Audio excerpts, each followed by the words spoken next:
AP BJP అధ్యక్షుడు దాదాపు ఖరారైనట్లుగా తెలుస్తోంది. బీజేపీ చీఫ్ గా కేంద్ర మాజీ మంత్రి, విజయవాడ వెస్ట్ ఎమ్మెల్యే యలమంచిలి సత్యనారాయణ చౌదరి. అసలు పేరైతే ఆయనను అందరూ సుజనా చౌదరిగా పిలుచుకుంటారు. సుజనా చౌదరి బీజేపీ జాతీయ నాయకత్వానికి విశ్వాసపాత్రుడిగా ఉన్నట్టుగా తెలుస్తోంది. 2019 ఎన్నికల్లో టీడీపీ ఓడిపోయిన వెంటనే ఆయన బీజేపీ తీర్థం పుచ్చుకున్నారు.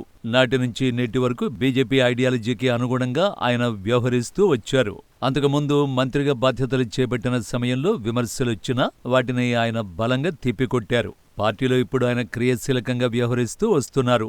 ఏపీలో బీజేపీని బలోపేతం చేయాలని భావిస్తున్న కాషాయ పార్టీ అందుకు తగిన నాయకుడి కోసం ఎదురుచూస్తోంది. రాజకీయాల్లో ఎప్పుడు ఎవరు ఎటువైపు ఉంటారో ఊహించలేం.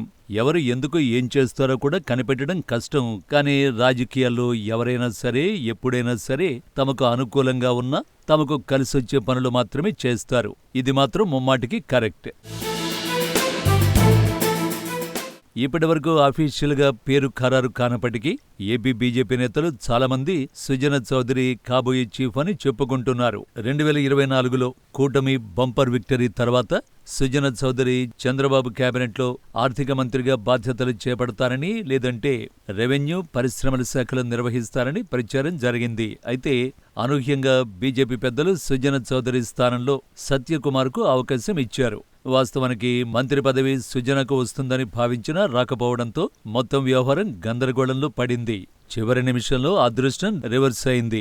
గతంలో కేంద్ర కేబినెట్ మంత్రిగానూ అవకాశం లభించాల్సి ఉన్న సహాయ మంత్రితోనే ఆయన సరిపెట్టుకున్నారు. కేబినెట్ హోదా దక్కలేదు. ఇప్పుడు స్టేట్లో కేబినెట్ అవకాశం మిస్ అయింది. పొలిటికల్ గా అనామకులకు అవకాశాలు దక్కుతున్నా స్టేచర్ ఉన్న నాయకులకు కొన్నిసార్లు అవకాశాలు వచ్చినట్టే వచ్చి చేజారిపోతున్నాయి. పారిశ్రామికవేత్తగా దేశ రాజకీయాల్లో ఓ వెలుగు వెలిగిన నాయకుణ్ణి తిరిగి మళ్లీ ట్రాకులకి వస్తున్నట్టుగా భావించాల్సి ఉంటుంది. విజయవాడ వెస్ట్ ఎమ్మెల్యేగా పోటీ చేసి సుజనా చౌదరి బంపర్ విక్టరీ సాధించడం, ఇప్పుడు బీజేపీ చీఫ్ కాబోతుండటంతో ఆయన అభిమానులు ఉబ్బి తబ్బిబ్బవుతున్నారు. పురంధేశ్వరి తర్వాత తగిన వ్యక్తి ఎవరా అని వెతుకుతున్న పార్టీకి సుజనా బెటర్ చాయిస్ అనిపించింది.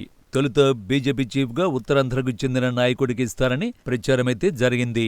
లేదంటే నెల్లూరు నాయకుడికి అవకాశం లభిస్తుందన్నారు. కానీ చివరకు బీజేపీ చీఫ్ గా సుజనా చౌదరి రాబోతున్నారు.